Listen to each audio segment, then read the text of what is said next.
السلام علیکم۔ آپ کا میزبان عامر شہزاد ایک نئی ویڈیو کے ساتھ آپ کی خدمت میں حاضر ہے۔ معزز ناظرین، آج ہم سورہ یونس کا ایک مختصر سا خلاصہ سننے کی سعادت حاصل کریں گے۔ معزز ناظرین، حضرت عبداللہ بن عباس رضی اللہ تعالیٰ عنہ فرماتے ہیں کہ سورہ یونس مکی صورت ہے، البتہ اس کی 3 آیتیں یعنی فَإِن كُنتَ فی شَكٍ سے لے کر لا یؤمنون تک مدینہ منورہ میں نازل ہوئی۔ اس صورت میں 11 رکوع اور 109 آیتیں ہیں۔ اس صورت کی آیت نمبر 98 میں اللہ تعالیٰ کے نبی حضرت یونس علیہ السلام کی قوم کا واقعہ بیان کیا گیا ہے۔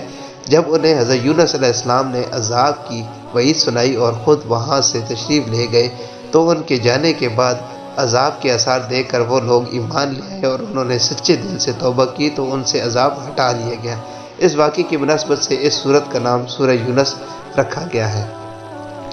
معزز ناظرین، اس صورت کا مرکزی مضمون یہ ہے کہ اس میں اللہ تعالیٰ کی وحدانیت، نبی کریم صلی اللہ علیہ وآلہ وسلم کی نبوت، مرنے کے بعد دوبارہ زندہ کیے جانے اور اعمال کی جزا اور سزا ملنے کو مختلف دلائل سے ثابت کیا گیا ہے۔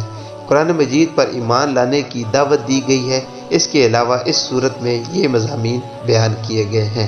نمبر 1، مشرکین کے عقائد بیان کیے گئے ہیں اور نبی اکرم صلی اللہ علیہ وآلہ وسلم کی نبوت کا انکار کرنے والوں کے 5 شبہات ذکر کر کے ان کا رد کیا گیا ہے۔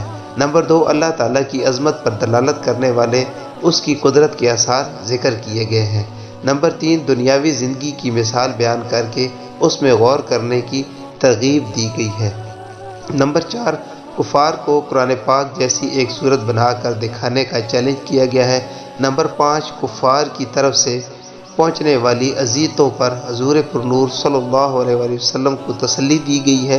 نمبر 6، قرآن پاک کی صداقت کو ثابت کرنے اور عبرت و نصیحت کے لیے حضرت نوح علیہ السلام اور ان کی قوم کا واقعہ، حضرت موسیٰ علیہ السلام اور ان کی قوم کا واقعہ اور حضرت یونس علیہ السلام اور ان کی قوم کا واقعہ بیان کیا گیا ہے۔ نمبر 7، اس صورت کے آخر میں بیان کیا گیا ہے کہ اللہ تعالیٰ کی شریعت اور قرآن کے احکام پر عمل کرنے میں انسان کی اپنی ہی بہتری ہے۔ معزز ناظرین، سورہ یونس کی اپنے سے ماقبل سورہ توبہ کے ساتھ مناسبت یہ ہے کہ سورہ توبہ کا اختتام نبی کریم صلی اللہ علیہ وآلہ وسلم کے اوصاف کے بیان پر ہوا اور سورہ یونس کی ابتدا میں رسول کریم صلی اللہ علیہ وآلہ وسلم پر نازل کی جانے والی وحی پر ہونے والے شک و شبہات کا رد کیا گیا ہے۔ نیز سورہ توبہ میں زیادہ تر منافقین کے احوال اور قرآن پاک کے بارے میں ان کا موقف بیان کیا گیا ہے، جبکہ سورہ یونس میں کفار اور مشرکین کے احوال اور قرآن پاک کے بارے میں ان کے اقوال بیان کیے گئے ہیں۔